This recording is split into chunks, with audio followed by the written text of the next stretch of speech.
Capítulo sexto. La religión. 1. ¿Qué es la religión? Existen muchas nociones de religión. Son tantas y tan variadas que no parecen hablar de lo mismo. Común a la gran mayoría de esas definiciones o aproximaciones a la idea de religión, es que ésta se refiere directamente a la relación del ser humano con Dios o con el ámbito de lo divino. El modo y alcance de esta relación dependen de las concepciones que se tengan de Dios y del hombre, que pueden ser no solo muy distintas sino radicalmente opuestas. Pero la definición sirve como punto de partida y primera delimitación del campo cognoscitivo en el que hemos de movernos.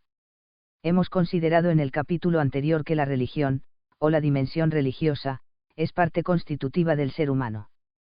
El hombre y la mujer tienden por naturaleza al reconocimiento de lo divino, aunque este reconocimiento puede oscurecerse o debilitarse en épocas determinadas, por motivos culturales, afectivos o intelectuales. La religión es una de las más antiguas y naturales ocupaciones del hombre. Hasta aquí hemos hablado de religión en sentido subjetivo, es decir, como actitud interior del hombre y de la mujer en relación con un ser supremo. A partir de ahora hablaremos de religión principalmente como un sistema de creencias y prácticas que existe de hecho en el mundo. Nos referimos en este sentido a la religión cristiana, la religión budista, etc. Existe una afinidad entre los dos sentidos, objetivo y subjetivo, porque los actos interiores de religión se suelen construir y finalizar en torno a una religión histórica determinada. Toda religión comprende prácticas rituales externas y convicciones de la mente. Contiene aspectos intelectuales, interpretaciones del mundo, credos, confesiones de fe, existenciales o vivenciales, experiencia espiritual, oración, sociales, cultos colectivos de carácter público, y éticos, sistemas de valores, disciplina moral. Implica una relación operativa con Dios según los términos de una ley o principio supremo, palabra divina, Dharma, Corán. Dios puede ser entendido y vivido en términos teístas o no teístas. La religión se basa en la inclinación instintiva de la totalidad de la existencia humana hacia lo que el hombre piensa que le trasciende. En la actitud religiosa se percibe la existencia de un nivel pritarnacharal de realidad, que intersecciona en determinados lugares y momentos con la realidad natural. Ambos órdenes de realidad se hallan comunicados, y de ahí toma sentido lo santo, como algo distinto de lo profano. Las religiones practicadas en nuestro planeta a lo largo de la historia son incontables. Las que hoy conocemos no se han originado a partir de una presunta revelación primitiva de Dios a la humanidad. Tampoco parecen tener su origen en una religión natural de características racionales. Las teorías universalistas de la religión se hallan desprestigiadas y se han desmoronado los ambiciosos esquemas de explicación general. Carecen asimismo de base las posturas que hablan de una esencia de la religión o la entienden como un género del que las diversas religiones serían como especies particulares. Son fruto de una metodología abstracta y puramente especulativa que pretende determinar a priori lo que deba ser la religión. En realidad no hay religión, sino religiones. La religión solo existe en religiones concretas, que son manifestaciones de un fenómeno general de religión. El problema de la religión, que no tiene una esencia, debe abordarse desde las particularidades concretas de las diferentes religiones. No existe una idea platónica denominada religión, a la que deba conformarse el uso del término. Si fuera así, una vez decidido que el budismo, el confucianismo o el cristianismo son una religión, sabríamos ya todo lo esencial acerca de ellos. Es posible, sin embargo, una metodología que permita describir aproximadamente la religión como un hecho humano inteligible, que se diferencia de otros. Una vía que combina lo fenomenológico y lo trascendental, en sentido clásico, autoriza a hablar de la religión como algo que reenvía a una realidad percibida por el ser humano como fuera de él, y a la vez dentro de él. Es la presencia de algo que no se experimenta como las demás cosas, y que no es menos real que ellas. Esto significa que la religión no es derivativa, sino auténticamente originaria y emergente en el espíritu humano, lo cual no equivale a que tenga únicamente sus raíces y su dinámica en ese espíritu finito encerrado en sus puros límites. El comienzo y la idea de religión pueden parecer un misterio inescrutable. 1. C.F.R.S. Harpe, Comparative Religion, A History, London 1975, p. 61, pero la religión es un hecho humano delante de nosotros, es un hecho indudable que expresa la contingencia del hombre. La religión es ante todo un grito de auxilio. Es la conciencia de la insuficiencia humana, y se la vive en la admisión de nuestra debilidad, 2, L. Kaulakovsky, Si Dios no existe, Madrid 1985, p. 198. Todo planteamiento religioso del hombre encontrará la oposición de visiones prometeicas. Algunos han considerado al cristianismo paradigma de la religión como una enfermedad, una expresión de envidia y resentimiento de los que, carentes de energía vital e incapaces de sobrevivir en la lucha por la vida, debían inventar un credo que exaltara la debilidad y la mansedumbre.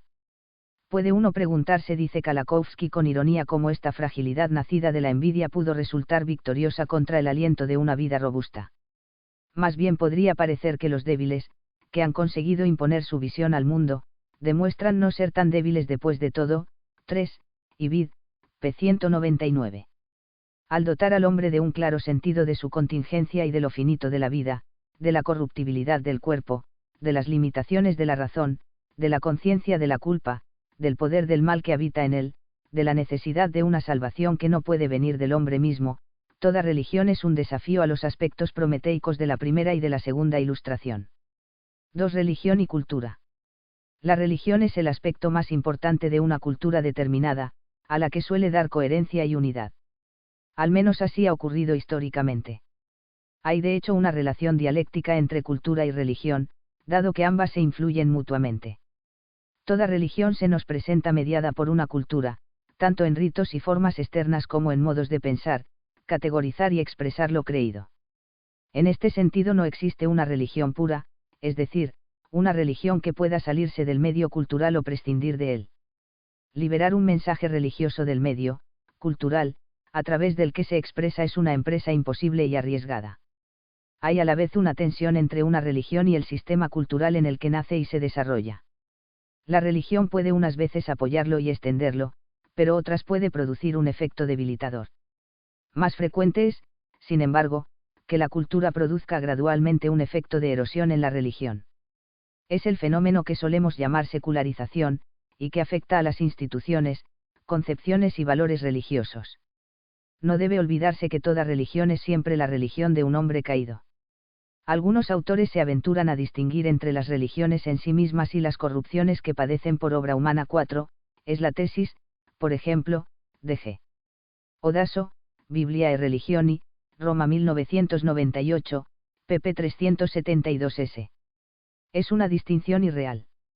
Parecen olvidar que las religiones no existen en sí mismas, y al margen de lo que han sido siempre real y empíricamente en la historia de los hombres, no son un ente de razón. Las religiones han sido y son en todo momento una amalgama de lo divino y lo humano, de lo noble y de lo corruptor. No existe una religión que no se encuentre contaminada en alguna medida por ganga humana. Las religiones pueden dar lugar, en su naturaleza ambigua que refleja la humana, a las conductas y actitudes más ejemplares, y también a las deformaciones y prácticas más monstruosas. Afirmar que las religiones se corrompen por obra de los hombres resulta muy inexacto. No hay unas religiones que devengan corruptas. Las religiones obedecen siempre, por definición, a tradiciones y sensibilidades corrompidas, porque se originan en el hombre caído. Se mezclan en ellas el bien y el mal. Nunca son del todo malas. Tampoco son del todo buenas, porque pueden ocultar la verdadera faz de Dios y motivar malas conductas y malos sentimientos. La pureza y plenitud de la religión cristiana no derivan de su carácter religioso, sino de su carácter revelado. Religión y naturaleza humana son inseparables. Ambas se hallan heridas, como lo está la condición del hombre y de la mujer. 3 Deformaciones de la religión. Sincretismo. El hecho humano de la religión va casi siempre acompañado de unas posibles deformaciones, que constituyen su patología. Nos ocupamos aquí de sincretismo, superstición, magia, esoterismo y fundamentalismo. Son fenómenos que pueden adquirir versiones e intensidades diferentes, pero tienen en común el hecho de que representan en alguna medida aspectos de la religión que la acercan a lo irracional. Exigen, por lo tanto, un análisis y un diagnóstico por parte de la filosofía de la religión. Sincretismo es un término que encierra gran vaguedad. Fue usado ocasionalmente en la antigüedad en contextos tanto religiosos como profanos para significar unión de fuerzas y propósitos. Erasmo de Rotterdam, 1466 a 1536, habla genéricamente de sincretismo como una unión positiva de puntos de vista aparentemente contradictorios.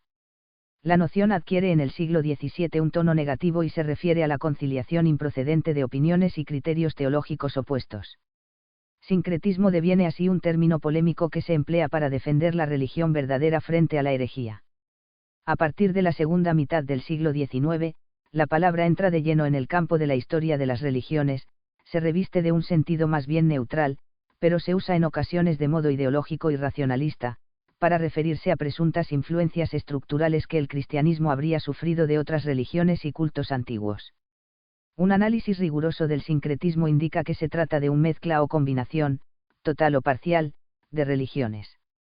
No es propiamente hablando una unión, porque en la unión suelen permanecer intactos, y con toda su personalidad, los elementos o polos que se unen. En el sincretismo tiene lugar una interpenetración o confusión, de modo que surge una religión distinta de las anteriores que se han mezclado. El producto sincrético es un nuevo culto o una nueva realidad religiosa que no existía antes de la mezcla. No puede decirse que las religiones mezcladas coexistan en la nueva. Han perdido su identidad y apenas son reconocibles como independientes. El sincretismo es un fenómeno muy general en la historia religiosa de la humanidad. Las religiones de la tierra son tradiciones vivas, que solo en la mente reciben generalmente una unidad cerrada y sin fisuras. La experiencia indica que se desarrollan y encuentran unas con otras. Se producen de ese modo mezclas de divinidades, cultos, ritos e incluso doctrinas. El fenómeno sincrético no encierra en sí mismo gran importancia objetiva, dado que las religiones no poseen el mismo valor. Hay mezclas de religiones que no suponen un empobrecimiento o una pérdida de sustancia respecto a las originales. Las religiones, universales, de tipo profético, que profesan una doctrina calificada de ortodoxa y practican ritos preceptivos vinculados a esa doctrina, se consideran originales y de rasgos puros bien definidos. Son religiones monoteístas, como el judaísmo, el cristianismo y el islam, y proceden de experiencias fundacionales concretas. Estas religiones mantienen una visión muy peyorativa del sincretismo, como patología que viola la esencia y razón de ser de su sistema doctrinal y ritual. El sincretismo es aquí una amenaza y un riesgo de mezclas ilegítimas. El sincretismo religioso suele producirse por la fusión de culturas, si bien influyen factores geográficos, económicos y lingüísticos. Lo normal, sin embargo, es que el sincretismo religioso siga al entrecruce cultural. Responde también a veces a un intento político de crear unidad, a fin de superar los enfrentamientos de religiones en pugna abierta. Intentos de esta clase se han hecho en el pasado por gobernantes e imperios para eliminar fuentes de conflicto mediante un proceso de sincretismo religioso, en el cual los dioses de pueblos conquistados eran adoptados en el panteón de los conquistadores, manteniendo sus propios templos y sacerdotes. La llegada de las religiones universales anuló la posibilidad de esta solución en su forma más simple. Pero en el Oriente, donde estas religiones se encontraron con un trasfondo de cultos más antiguos y primitivos, hubo intentos de lograr un sincretismo similar en el más elevado nivel de pensamiento religioso. 5. C. D. Awson, Religion and Culture, London 1949, pp. 201-210. Un típico ejemplo de este proyecto es lo intentado en la India por el emperador Mogol Akbar, 1556 a 1605, que fundó una religión ecléctica y artificial con el fin político de unir a musulmanes e hindúes en un culto común. Es casi una ley establecida en los procesos sincréticos que la religión inferior infecta y contamina la superior. Lo contrario no suele ocurrir. El sincretismo no se produce a veces tanto en las religiones mismas como en la mentalidad y en el comportamiento de los individuos. Un budista chino puede sentirse además confuciano y sintoísta todo al mismo tiempo, según lo que elija ser en momentos determinados de su existencia: educación, vida familiar, comercio, matrimonio, muerte. El hecho de que una religión haya adoptado, conscientemente o no, elementos, doctrinas, ritos, insignias, de otra no quiere decir que exista sincretismo. Porque esos elementos pueden respirar distinto en una religión que en otra. El cristianismo toma numerosos aspectos del judaísmo, con el que se halla en continuidad histórica y de fondo, y con el que comparte el mismo patrimonio religioso. Pero la relación de cierta dependencia de la religión cristiana respecto a la judía no constituye sincretismo, dado que los principios que estructuran una y otra religión son diferentes. El producto sincrético puede alcanzar en ocasiones gran unidad e identidad propias, llegando a ser de hecho una religión o culto independientes y en sí mismos bien perfilados. Ocurre así con la religión india de los Sikhs, que une elementos hinduistas purificados de excesos, con una concepción monoteísta procedente del Islam. El sikhismo fue fundado en el Punjab durante el siglo XV. Otro ejemplo notable es el budismo tibetano, o budismo tántrico, que ha absorbido y ha incorporado plenamente la anterior religión tibetana. Esta religión vive y respira en el budismo del Tíbet, que es por eso diferente del de otros países budistas. Los cultos afroamericanos, como el vodú, la macumba, el candomblé, la santería, etc., presentan generalmente rasgos definidos, y a pesar de la heterogeneidad de los elementos que los componen, parecen mantener un núcleo cuasi religioso estable. Un sistema religioso sincrético bien conocido es el gnosticismo antiguo, cuyo dualismo incorporaba elementos de los cultos mistéricos orientales, las religiones judía y cristiana, y diversos conceptos filosóficos. La mezcla de religiones mistéricas del Oriente con las religiones griega y romana del helenismo precipitó en numerosos cultos sincretistas 6, CFR. A.V. Les syncretismes religieux dans le monde méditerranéen antique, ed. C.B. Onneta. M.O.T., Bruxelles, Roma 1999. La religión universal actualmente más contaminada por mezclas y adherencias ajenas al Corán es el Islam, tal como se vive y practica en muchos lugares de los continentes africano y asiático. El religioso belga Jacques Dupuy hacía en octubre del año 2003 una propuesta sincretista en los términos siguientes: la religión del futuro será la convergencia general de las iglesias en un Cristo universal que dé satisfacción a todas. Las tradiciones de las demás religiones del mundo forman parte de un plan divino para toda la humanidad, pues el Espíritu Santo está presente y actúa entre hindúes y budistas, y ha dado su inspiración a las sagradas escrituras de cristianos y no cristianos. Así lo pide la universalidad del reino de Dios, que implica formas diferentes de compartir el mismo misterio de salvación. A fin de cuentas, lo que importa es que un cristiano sea mejor cristiano, y un hindú mejor hindú. 7. Kouras Paandans Europeen, N112, abril 2004. Se contiene en este texto y en sus presupuestos de fondo una notable confusión de planos y perspectivas. El autor viene a decir que lo ideal es que las tradiciones religiosas más establecidas pierdan sus rasgos definitorios, y renuncien a su personalidad y a su identidad. Es un planteamiento no solo utópico sino irracional. Equivale a decir en el plano lingüístico que las lenguas más reconocidas y creadoras de culturas deberían desaparecer, para converger en un extraño y artificial esperanto. 4. Magia. El ser humano siempre ha tenido algo que ver con la magia o ha cultivado actitudes mágicas en su comportamiento ante la realidad. Magia no es una noción del todo clara. Podemos definirla, a los efectos que aquí nos interesan, como la acción del hombre dirigida a obrar un influjo en el ser o los seres divinos mediante conjuros o fórmulas equivalentes, a producir con artificio determinadas reacciones o alteraciones en el espíritu humano, o a manipular la naturaleza a través de prácticas y técnicas de saber oculto. La magia es un cúmulo de acciones y operaciones que se aplican a lo divino, lo humano y lo material, con el único fin de adquirir sobre ellos algún tipo de poder e influencia, no tanto permanentes como instantáneos. La magia es un fenómeno humano de notable complejidad.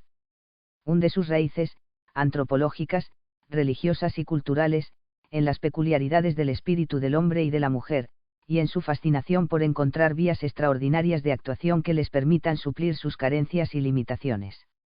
La magia se distancia del comportamiento racional y ordinario, que se estima insuficiente para solucionar los asuntos y cuestiones más graves de la existencia. Lo mágico, en cambio, parecería ofrecer al hombre caminos más breves, automáticos y eficaces para resolver problemas que no admiten dilación. La acción mágica se ejerce con intenciones de autoprotección, curación de enfermedades del cuerpo o del espíritu, adivinación, dominio sobre seres humanos o fenómenos naturales, modificaciones en el curso de la vida, adquisición de influencia, poder, dinero, ciencia. Hasta que la ciencia y la religión aparecen históricamente con rasgos relativamente nítidos y definidos, ha imperado en la humanidad una concepción mágica del mundo. El hombre supone que el universo se halla encantado, es decir, poblado de energías, fuerzas y seres malévolos o benévolos, que necesita tener propicios. El conocimiento, manipulación y aplicación de esas fuerzas, más o menos anónimas, a beneficio propio es la asignatura principal que el ser humano ha de dominar para asegurar su supervivencia. magia, saber científico y religión son para él prácticamente equivalentes, en la medida escasa en que logra distinguirlos. La magia responde, por lo tanto, a una fase primitiva de la cultura humana. Es global y gradualmente superada por la ciencia y por la religión, cuyo desarrollo permite las distinciones adecuadas. Pero la magia nunca muere del todo, y coexiste de hecho temporalmente con las actitudes racionales que son propias de la ciencia y de la religión bien entendidas. La ciencia se funda en el hecho de que el mundo natural no es un mundo encantado y habitado de espíritus o de fuerzas ocultas, sino un mundo impregnado de racionalidad, que puede, por tanto, ser investigado, y en gran medida comprendido, por la razón humana. La naturaleza no procede a saltos y, aunque encierra cierto carácter misterioso e infinito, responde a una legalidad, que es enemiga de reacciones espectaculares y del todo imprevistas. El mundo natural puede, hasta cierto punto, ser medido por la inteligencia del hombre, que es capaz de predecir el comportamiento de la naturaleza. La religión nos dice, además, que Dios puede ser implorado, pero nunca conjurado. El ser divino es sensible a la petición y a la oración del hombre, pero no está disponible para éste como instancia todopoderosa que se pueda manipular a voluntad mediante palabras o acciones humanas. En la magia existe una desproporción abismal entre la causa que se pone por el hombre y el efecto que se pretende. Ciencia y religión delimitan así el espacio de la magia, a la que declaran, cada una desde su punto de vista, irracional. Pero la magia y las actitudes que engendra en el espíritu y las acciones del hombre mantienen su capacidad contaminadora y corruptora de la religión, y necesitan ser medidas y juzgadas por esta, tanto racional como preternaturalmente. La llamada magia natural, que se distinguía de la demoníaca, llegó a alcanzar cierto prestigio y era tenida en cuenta en el mundo intelectual y sabio del Renacimiento.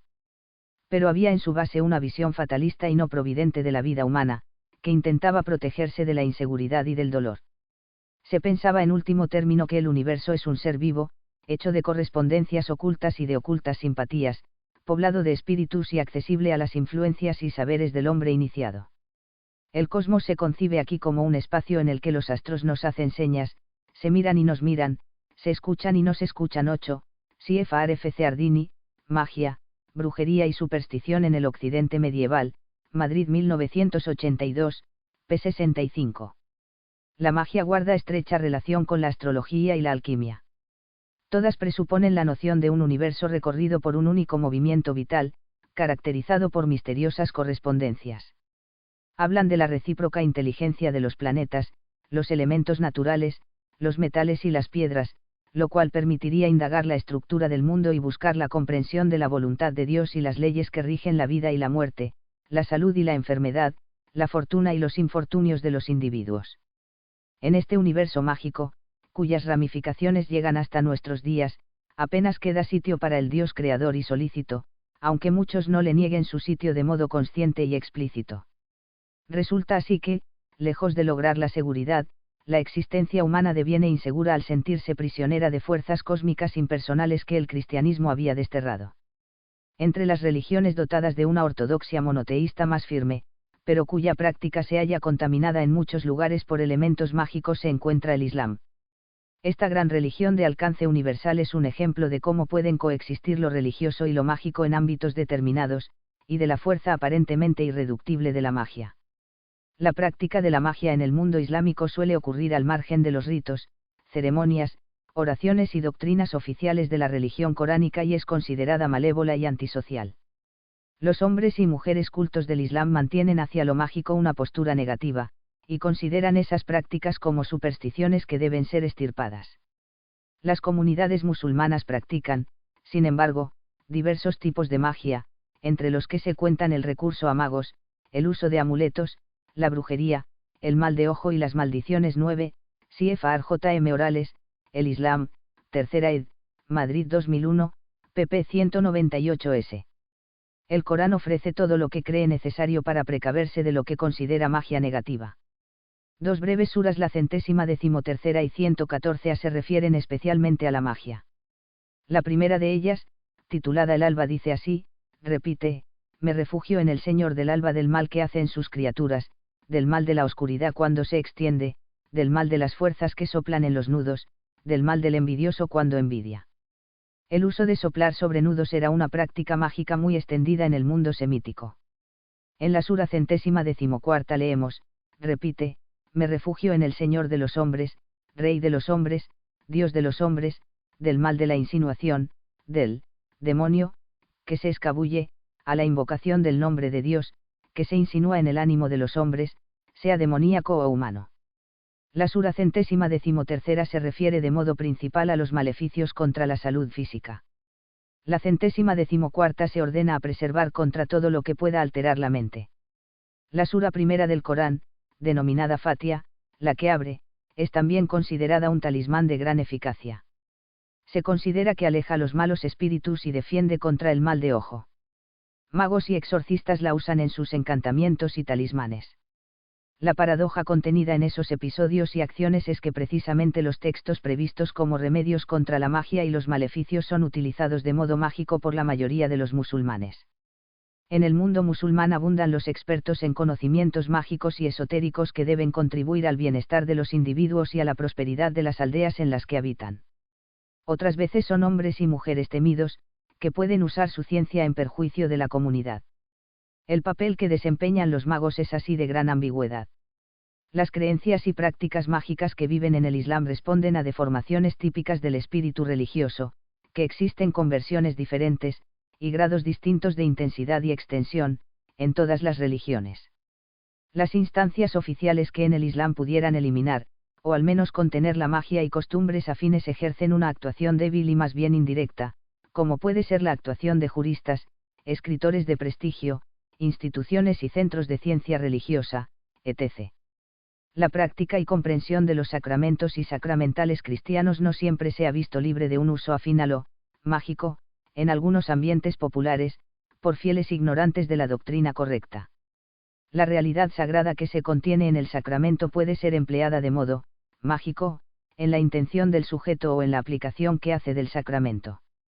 Tal cosa ocurriría, por ejemplo, si se pensara que el contacto físico de la hostia consagrada con un tumor maligno sería el medio más adecuado para que el tumor desapareciera. 5. Esoterismo. El esoterismo es un contaminante de la religión, porque la asocia a un saber oculto y la convierte en un tipo de gnosis. Elementos esotéricos se encuentran en prácticas arcaicas egipcias de carácter ocultista, la cábala judía, el gnosticismo cristiano antiguo, el sufismo musulmán, la sabiduría de los druidas, la alquimia medieval, el hermetismo renacentista, el budismo zen, algunas doctrinas del yoga. El acceso esotérico a lo divino se conseguiría, según estas disciplinas, mediante un conocimiento teosófico, de misterios ocultos, y la búsqueda de lo real que se esconde detrás de lo aparente, de lo trascendente detrás de lo que flota, de lo primordial detrás de lo tradicional efímero. La matriz principal del esoterismo de Occidente ha de buscarse en el pensamiento oriental, que comienza a hacerse presente y a dejarse sentir en el continente europeo a partir del siglo XVIII. Penetra a través de círculos intelectuales y se refuerza con algunos de los influjos mencionados más arriba. Se aloja en corrientes espiritualistas, masónicas, teosóficas, que practican distintos modos de ocultismo. El saber esotérico concibe los mundos visible e invisible como unidos por una serie de correspondencias, analogías e influencias entre microcosmos y macrocosmos, metales y planetas y las diferentes partes del cuerpo humano, el universo material y las zonas invisibles de lo real. La naturaleza es aquí un ser vivo, atravesado por corrientes de simpatía o antipatía, y animada por una luz y un fuego secreto, que los humanos tratan de conocer y controlar. Hombres y mujeres podrían entrar en contacto con los mundos superiores e inferiores mediante la imaginación, determinados mediadores, ángeles, espíritus, demonios, o rituales adecuados. El esoterismo supone un intento, más o menos intelectualmente vertebrado, de superar la religión. No tiene centros, ni escrituras, ni personajes que lo encarnen públicamente o lo simbolicen. Vive y se desarrolla dentro de un clima emotivo y de manifestaciones fragmentarias y más bien desarticuladas. Una de ellas es la religiosidad, denominada New Age, que no es un fenómeno unitario sino en la medida que una mente sistematizadora y analítica se propone exponerlo de modo discursivo. 10. CFRPL. Terrombeta, il bricolaje religioso. Sincretismo en uva religiosita, Bari 2004, Consejo Pontificio para la Cultura y Consejo Pontificio para el Diálogo Interreligioso, J.E., Roma 2004. 6. Fundamentalismo. Este término es usado actualmente, con profusión e inexactitud notables, por los medios de comunicación, para referirse a posturas religiosas de tipo radical, que inciden directamente en la vida sociopolítica de determinadas sociedades. La palabra se usa con mayor rigor cuando designa la reacción, religiosa, de quienes desean proteger la integridad de un credo doctrinal, un ritual sagrado, o unas escrituras canónicas, como elementos básicos y amenazados de su religión. El fundamentalismo se encarna en movimientos y tendencias, que son particularmente visibles y operativos en las llamadas por algunos, religiones del libro, es decir, judaísmo, cristianismo e islam. El término se ha usado inicialmente para aplicarlo a las corrientes, generalmente protestantes, que interpretan la Biblia de modo estrictamente literal. Hoy ha ampliado su sentido, para referirse a la resistencia frente a la modernidad cultural, como clima de pensamiento y actitudes que comprometen y erosionan las doctrinas y valores religiosos. El fundamentalismo es una postura militante, movida por el deseo y el impulso de proteger la sustancia de una religión. Es una reacción ante la presión secularizante que la sociedad moderna ejerce sobre los elementos de una tradición religiosa. Los procesos disolventes que el secularismo suele desencadenar ponen a prueba ciertamente la capacidad de supervivencia de una religión. Ante el secularismo, las religiones y las sociedades penetradas por ellas suelen adoptar tres posturas. Pueden rendirse a los valores y críticas secularizantes, lo cual entraña la desaparición, o por lo menos la pérdida de vigencia social de la religión. Este fenómeno ha tenido y tiene lugar sobre todo en el mundo occidental. La religión amenazada por el avance de lo secular puede, en cambio, adoptar una postura de rebelión, en cuyo caso tiene lugar un proceso fundamentalista en el que la religión amenazada se aísla y repliega sobre sí misma. Si es poderosa en una determinada sociedad, intentará dominarla. Si es débil, acabará por convertirse en un factor social irrelevante o en un gueto. Puede tener lugar, finalmente, un fenómeno de adaptación, que, si se realiza adecuadamente, no debe implicar pérdida de sustancia doctrinal o de identidad histórica en la religión. La secularización no produce en este caso una crisis de la religión sino una situación que permite a ésta mantener sus valores en unas circunstancias históricas cambiantes. La adaptación no es mera acomodación. Es una expresión de perennidad y de capacidad de verdadero desarrollo. La religión que mejor ha mostrado y muestra sus posibilidades internas y externas de adaptarse al curso de la historia, sin perder su contenido religioso original, es la religión católica, que sufre la erosión secularizadora, pero no deja de ser ella misma. El fundamentalismo religioso supone por lo general un laudable deseo de fidelidad a los valores de una tradición, pero manifiesta sin duda un déficit de racionalidad y un temor patológico al desarrollo histórico que, bajo determinadas condiciones, suele ser necesario precisamente para la pervivencia de los valores que se quieren defender. El endurecimiento fundamentalista no supone necesariamente fanatismo, sino cierta incapacidad para apreciar la importancia de un desarrollo religioso, que dialoga con la cultura profana y, sin cesiones indebidas, se muestra poroso hacia ella. Sectores amplios de las religiones judía y musulmana han resistido tenazmente la modernidad y se han negado, por ejemplo, a estudiar la Biblia o el Corán con ayuda de métodos histórico-críticos. Este modo de proceder puede haber protegido núcleos centrales de ambas tradiciones religiosas, pero lo ha hecho a costa de renunciar a posturas racionales, que la religión necesita, en último término, para pervivir en un mundo de hombres y mujeres que viven sus sentimientos y usan su razón. La seguridad y ausencia de riesgos para la religión que pretende el fundamentalismo son imposibles de conseguir, y tampoco son deseables. La religión no es una planta de invernadero, y mucho menos un factor de dominio sociopolítico. 7. Secularización. La secularización es una de las notas que caracterizan en mayor medida a la civilización occidental. Es para muchos la esencia de la modernidad.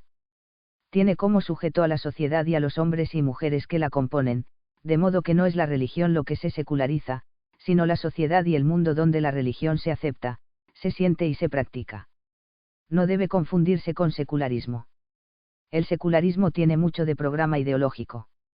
Pretende instaurar en la sociedad una visión autonomista del hombre y del mundo, que prescinde radicalmente del misterio religioso.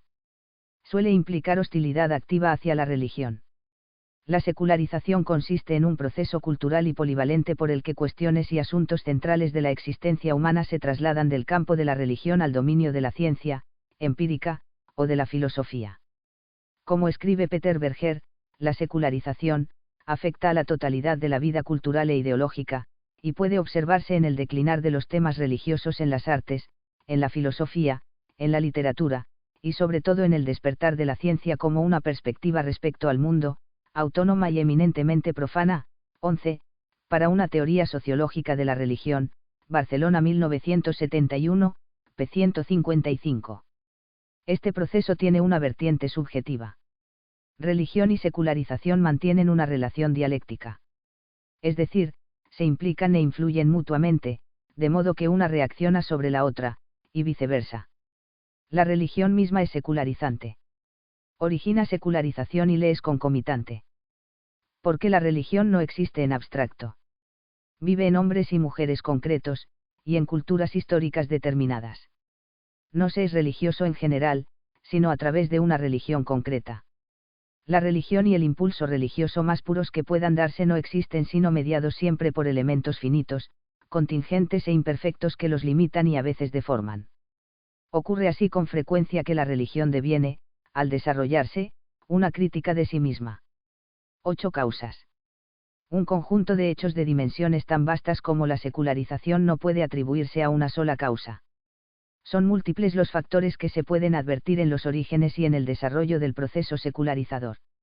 La secularización es principalmente un fenómeno del mundo occidental, aunque no sea ni mucho menos exclusivo de este.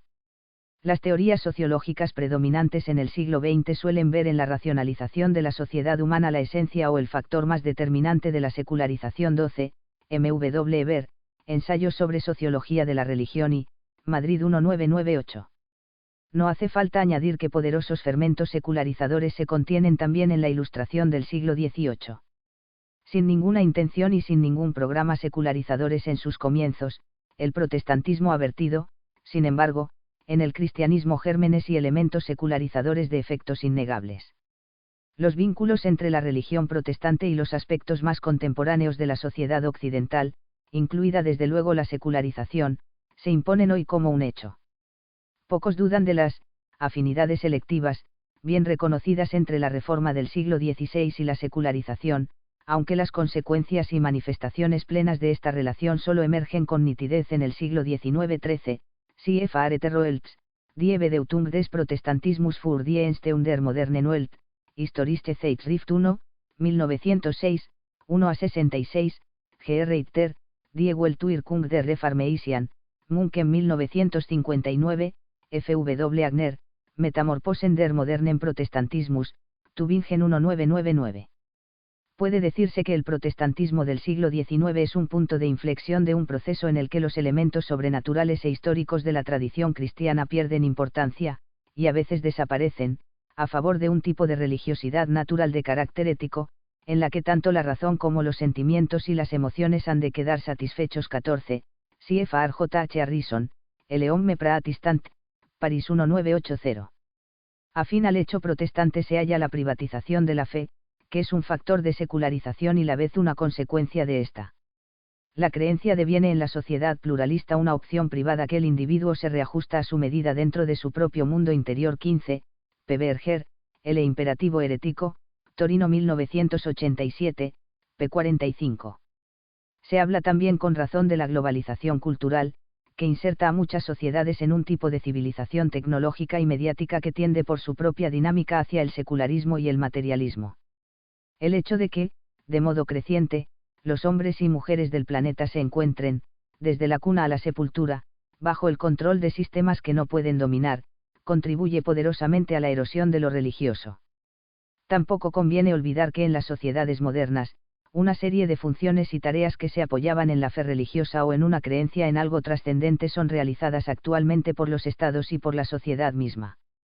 Después de ser aceptada como un hecho incontrovertible y progresivo, y unida a una crisis de la religión que se ha llegado a estimar irreversible, la secularización vuelve a ser objeto de vivo debate sociológico y religioso en el mundo intelectual y académico de Occidente. Parece hoy dominante la idea de que la religión no está en crisis y que el fenómeno de la secularización ha de ser sometido a un examen más atento y a nuevas valoraciones.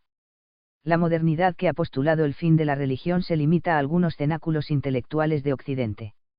Las últimas décadas han visto proliferar explicaciones y propuestas que ayuden a entender el sentido y alcance de la secularización, hecho innegable que convive, sin embargo, con la religión. Se ven prácticamente abandonadas concepciones extremas, que consideran la secularización como equivalente a desacralización, es decir, a la desaparición, en individuos y sociedades de la experiencia de lo sagrado 16, s.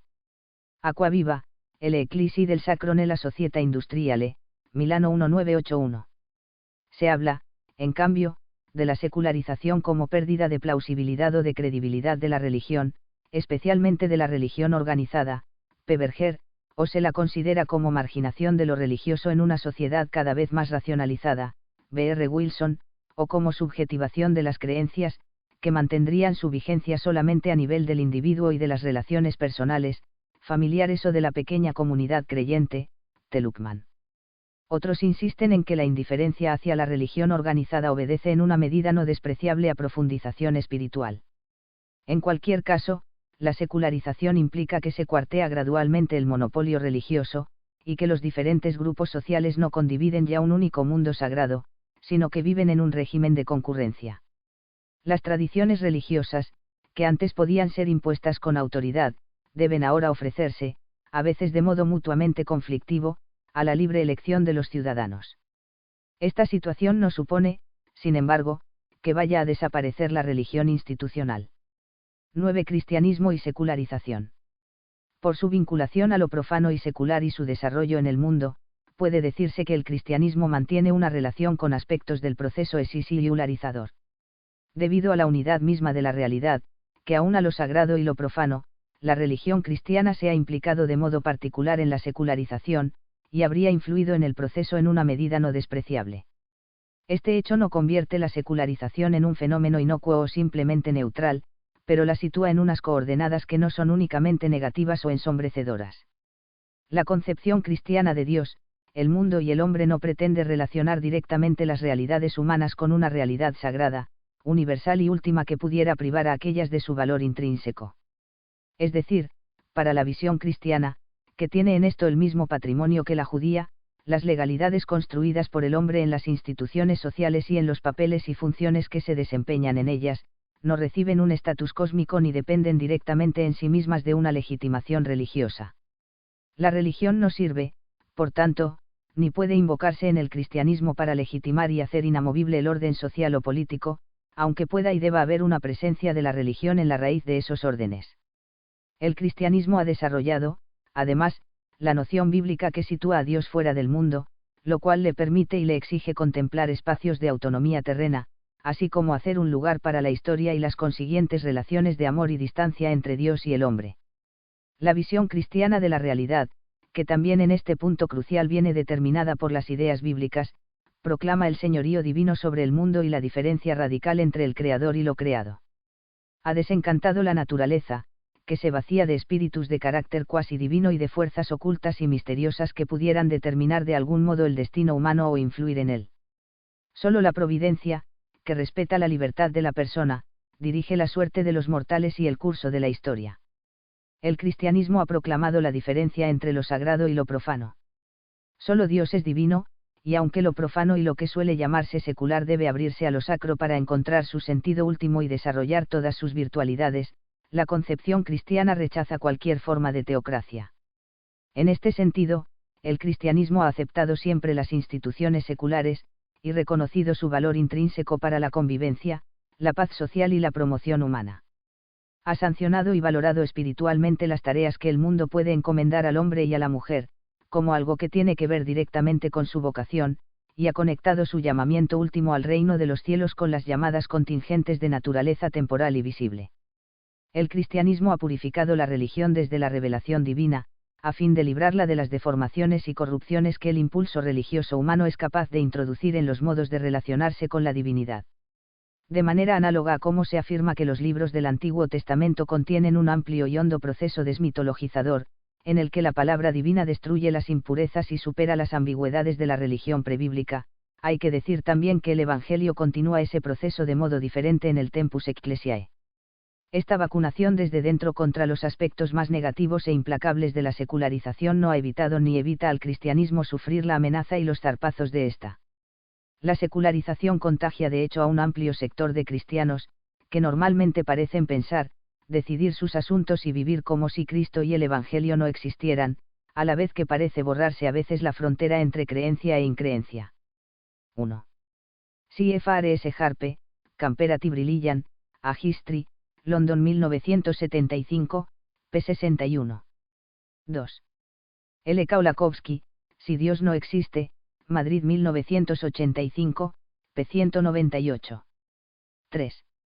Ibid. p. 199. 4. Es la tesis, por ejemplo, de G. Odasso, Biblia e Religioni, Roma 1998, pp. 372s. 5. C. de Dawson, Religion and Culture, London 1949, pp. 201 a 210. 6. C.F.R. A.V. Les syncretismes religieux dans le monde méditerranéen antique, ed. C.B. Onneta.